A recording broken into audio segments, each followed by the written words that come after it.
प्रसंग था, उस दिन लीला थी रावण अंगद संवाद। क्या था?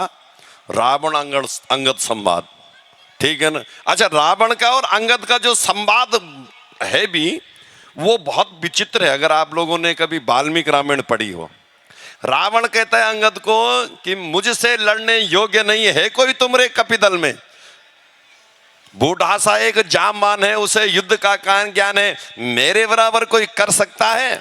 बोले महाराज बिल्कुल नहीं कर सकते। बोले मेरी बराबरी राम क्या कर सकता है? पहले इस प्रसंग को भी, क्योंकि कथाएं बहुत है पर हमारे पास समय कम है, तो रावण अंगद को कहता है कोई मेरी बराबरी कर सकता है? बोले महाराज बिल्कुल नहीं कर सकता। तो बोले राम कैसे मेरे से जीतेगा? बोले महाराज बेटा थोड़ा बैठ करके करो ये, ठीक है ना, तो बाद में कर लेना, थोड़ा आधा एक घंटे बाद। बोले मेरी बराबरी कोई कर सकता है? मेरे में और राम में फर्क बहुत है, राम तो मेरे एक अंश के बराबर नहीं है।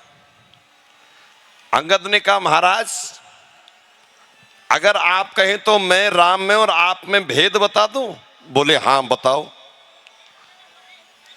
बोले राम ने समुद्र पर पुल बांध दिया है, पूरे पुल पर सेतु बांध दिया है, और आपसे उसके भाई की खींची हुई रेखा पार नहीं हुई। लंकेश तेरे से उसकी खींची हुई रेखा पार नहीं हुई, पहला फर्क ये है साहब। और क्या वो राम जी का दूत है ना। बोले पहला फर्क ये है कि लक्ष्मण की खींची हुई रेखा तेरे से पार नहीं हुई और उसने समुद्र पार कर दिया। दूसरी बात, जिस बाली की काक में तो 6 महीने तक पड़ा रहा, बाली ने उसके पैर पकड़ करके और अपना उद्धार कर दिया।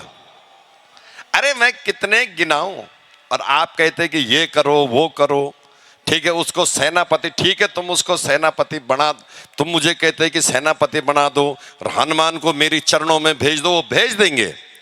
लेकिन फिर एक बात रहेगी कि जो सुपनंका की कटी हुई नाक है वो कैसे जोड़ी जाएगी? उसके लिए कोई सर्जन है तेरे पास?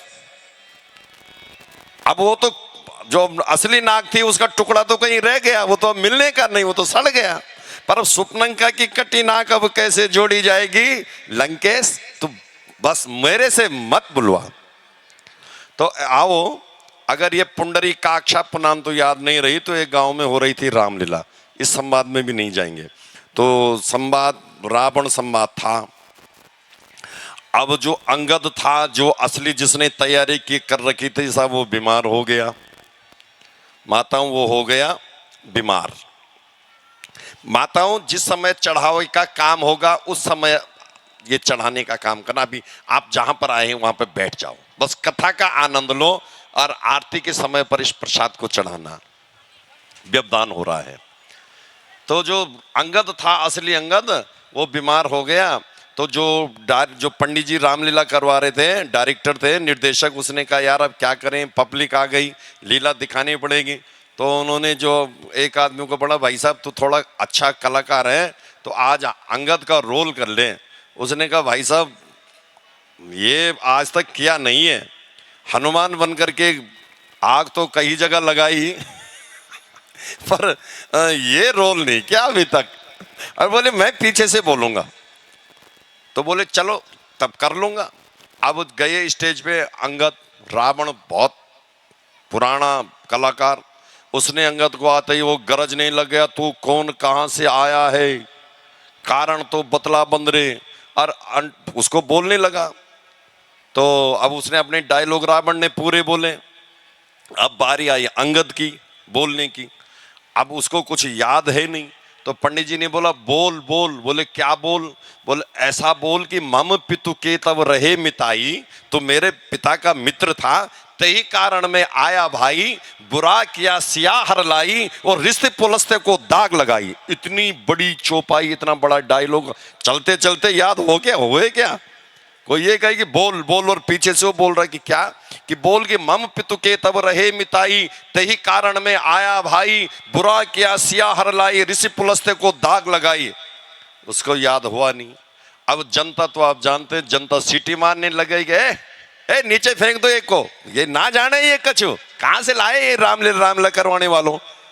उसने कहा ये तो पट्टपाड़ा हो गया आज तो पंडित जी जो प्रॉन्टिंग कर रहे थे राधे श्याम जी, उसने कहा तो हिंदी में बोल। उसने क्या बोल, कैसा बोल के हे दुष्ट राक्षस राज, हे दुष्ट राक्षस राज रावण, जगत जननी सीता माता है, तो उसको राम जी के चरणों में भेज दे, नहीं तो तेरा कल्याण नहीं होने वाला। उसने कहा थोड़ा जोर से बोलो। जो पीछे से बुलाने वाला था प्रिंटिंग मास्टर, तो उसने कहा कि बोल हे दुष्ट राक्षस राज रावण, जगत जननी सीता माता है, तो राम जी के चरणों में सीता माता को अर्पण कर दे, तेरा कल्याण होगा। उसने कहा सुन रहा रे रावण, जैसा जैसे वो भाई साहब कह रहे हैं सुन रहा रे रावण, जैसे जैसे वो भाई साहब कह रहे हैं पीछे से तू वैसे वैसे कर दे, तेरा भला होगा, नहीं तो तू भुगत जाएगा, तू भुगतेगा। बोल श्यावर रामचंद्र की जय, और चल दिया और हो गया अंगद रावण संवाद। तो अगर याद नहीं रहा तो इतना याद करना कि उत्तरकाशी वाले पारसमणि जी आए थे, उन्होंने कहा था कि अगर नहाने सर्दियों में थोड़ा शरीर ठीक नहीं है, पीड़ा हुई, तो उन्होंने वो पुंडरीकाक्षा पुनांत वाली एक वो मंत्र और शिव पुराण की गद्दी पर बैठे थे, बस भगवान वही फल मिले मुझे, और जल का छिटा दे देना तो भी ठीक है ना, तो भी सभा या अभ्यंतर हासुची, तो भी जो है काम चल जाएगा। इतना तो याद रहेगा ना। बोले शंकर भगवान की सत्य परंपरा की जय हो। नमः पार्वती पतई हर हर महादेव। जयकाराय बजरंग बली की जय।